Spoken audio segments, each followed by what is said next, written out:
Welcome back to my channel. So जैसे कि मैंने कॉर्पोरेट फाइनेंस में भी आपके लिए एक स्ट्रैटेजी वीडियो प्लान करके दी थी कि कैसे कैसे आपको प्रिपरेशन करनी है इन योर लास्ट 2 डेज और 3 डेज व्हाटएवर।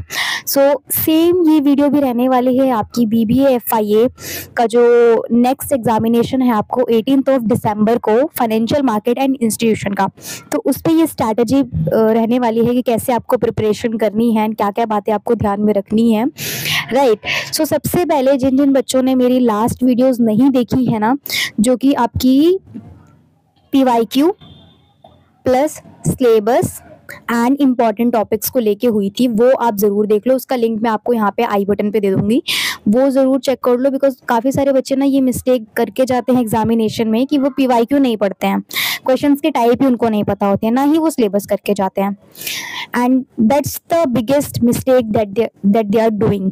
ओके, सो ये आपको नहीं करना है। जस्ट एक बार आप रीडिंग ज़रूर मारो पीवाईक्यू की, कि आपको आइडिया तो लगे कि पेपर आ कैसा रहा है आपका, राइट। एंड सिलेबस तो आपको मतलब सिलेबस तो छोड़ना ही नहीं है, सिलेबस के अकॉर्डिंग ही पढ़ो। इधर उधर का पढ़ने का तो मतलब ही नहीं है। जब आपको सिलेबस दिया है तो किस लिए दिया जाता है? पढ़ने के लिए दिया जाता है ना, ठीक है। तो सबसे पहले देखो, हमने वेटेज एज पर दी पीवाईक्यू निकाली थी, ठीक है। तो वेटेज क्या थी, जिन्होंने लास्ट वीडियो देखी होगी तो दे कैन डेफिनेटली टेल।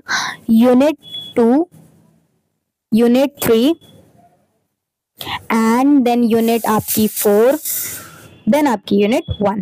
तो इस अकॉर्डिंग आपको पढ़ना है। टाइम आपके पास बहुत कम है, तो इसी अकॉर्डिंग आप पढ़ना स्टार्ट कर दो, ठीक है। एंड बहुत ही ज़्यादा इजी ये सब्जेक्ट है, थ्योरी है मोस्ट ऑफ दी, ठीक है। बाकी ऐसा नहीं है कि न्यूमेरिकल्स नहीं है, न्यूमेरिकल्स भी हैं, but most of the majority आपकी थ्योरी है इसमें, राइट।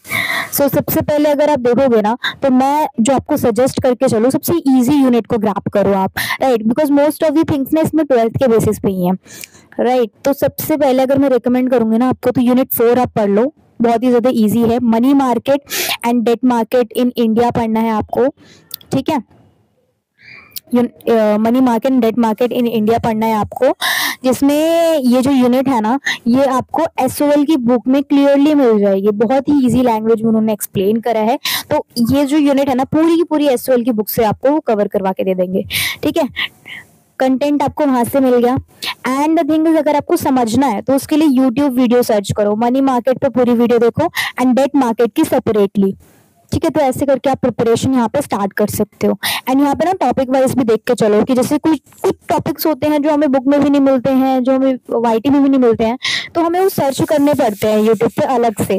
जैसे कि हमारा एक टॉपिक रह गया है ट्रेजरी बिल्स का, वो आपको सिलेबस में नहीं आई मीन बुक में नहीं दिखता है, ना ही जो जिस चैनल के आप वीडियो देख रहे हो उसमें नहीं दिखता। तो आप सेपरेटली उसको सर्च करो ना गूगल पे या फिर एआई पे, चैट जीपीटी पे, उसके थ्रू पढ़ के जाइए। इसलिए सिलेबस आपको पढ़ना होता है, राइट।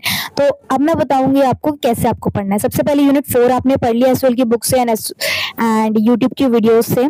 देन आपको पढ़ना है यूनिट 3, देन आप पढ़ो यूनिट 2 एंड एंड में आप पढ़ो यूनिट नंबर 1। तो ये सीरीज आप रखोगे तो बहुत ही इजीली आपका प्रिपेयर होकर चला जाएगा, ठीक है। अगर मैं बताऊँ ना, तो सबसे पहले ना यहाँ पे आपको देखो फाइनेंशियल सिस्टम है, फाइनेंशियल सिस्टम के बारे में पढ़ना है।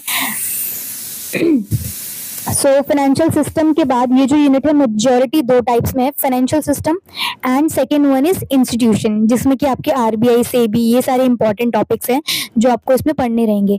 सेकेंड यूनिट में देखोगे फाइनेंशियल मार्केट, तो फाइनेंशियल मार्केट के बारे में आपको पूरा पढ़ना रहेगा, जिसमें आपकी कैपिटल मार्केट है एंड मनी मार्केट है, ठीक है। इसके बाद फिर आपको इसको ज़्यादा डीप में मत पढ़ना, because money market and capital market के लिए ना ये देखो नीचे यूनिट्स हैं, capital market in India and money market in India, right.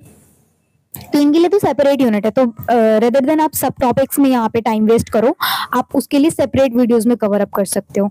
And यहाँ पे जो मेन जो है ना टॉपिक्स, जैसे ग्लोबल फाइनेंशियल मार्केट है, इंटीग्रेशन है, फिर प्राइमरी मार्केट के इंस्ट्रूमेंट्स वगैरह, तो आपको ये यूनिट में दिया गया है 4th यूनिट में, ठीक है। मर्चेंट बैंक्स रोल के बारे में पढ़ लो, mutual funds and different types of schemes के बारे में पढ़ लो। ठीक है। तो ये 2 यूनिट तो आपकी यूं ही प्रिपेयर हो जाएंगे, इनका तो कुछ ऐसा कुछ रोल नहीं है। ठीक है, यूनिट 4 आपको एसओएल की बुक से मिल जाएगी एंड यूनिट 3 आपको एसओएल की बुक से इतना ज्यादा क्लियरली तो नहीं मिलेगा कैपिटल मार्केट का, हालांकि उन्होंने एक यूनिट दी हुई है, एक लेसन दिया हुआ है कैपिटल मार्केट के ऊपर, बट उन्होंने पूरी टॉपिक्स इंक्लूड नहीं करे हैं एज पर दी सिलेबस। तो ये ना आपको लाइक 1 बाय 1 यूट्यूब पे सर्च करके देखना पड़ेगा। ठीक है, एंड एसओएल की बुक में भी सर्च करोगे तो जरूर कहीं ना कहीं इधर उधर, बिकॉज एसओएल की जो बुक है ना उसमें सीरीज वाइज में आपको नहीं दिए गए हैं। तो मैं आपको बता देती हूँ, lesson number 1 plus lesson number 4 is equal to unit number 1 as per the SOL book. Okay, unit number 1 lesson number 5 plus में लेसन नंबर 6 अगर आप देखेंगे तो इसको यूनिट नंबर 2 दिया है। ठीक है, बाकी यूनिट 3 के लिए you have to search and lesson number 9 जो है वो आपको इंडिविजुअली यूनिट नंबर 4 में कवर अप किया है। ठीक है, तो ये आपके यहाँ पे मैंने फाइंड करके बता दिए हैं। बाकी लेसन नंबर 3 आप एज पर दी टॉपिक लेके चलो। हालांकि कैपिटल मार्केट के लिए एक लेसन दिया है उन्होंने, आई गेस 4 और 3 है, आई डोंट रिमेम्बर।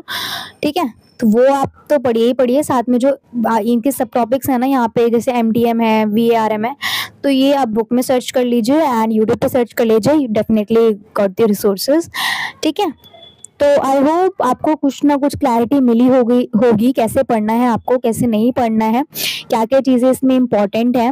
ठीक है, कहाँ कहाँ आपको ध्यान देना है, unit number 2, unit number 3 and unit number 4, then आप यूनिट नंबर 2 पे जा सकते हो।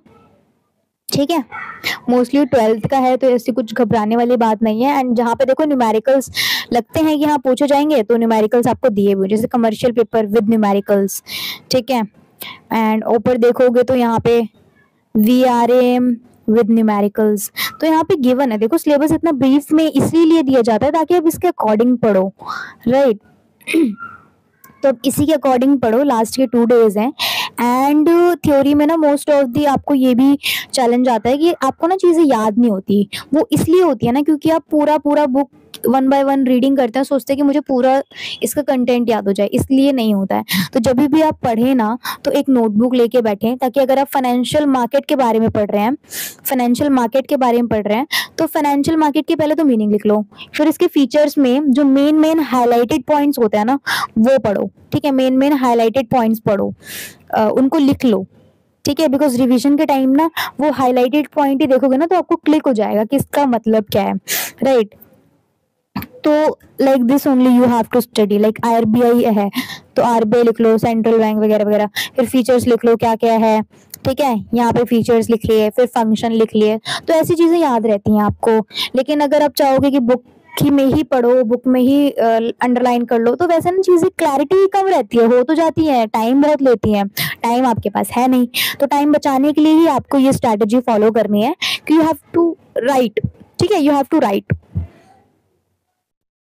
एंड कोशिश करो जो मेन पॉइंट्स हैं उनको लर्न करके जाओ, बिकॉज लर्न नहीं करोगे तो फिर कैसे काम चलेगा ना। समझना तो है ही, साथ में लर्निंग भी करनी है। So thank you so much everyone. अगर आपको कोई प्रॉब्लम होता है तो definitely you can tell me in the comment section and we will figure it out. Okay, so thank you so much everyone, bye bye.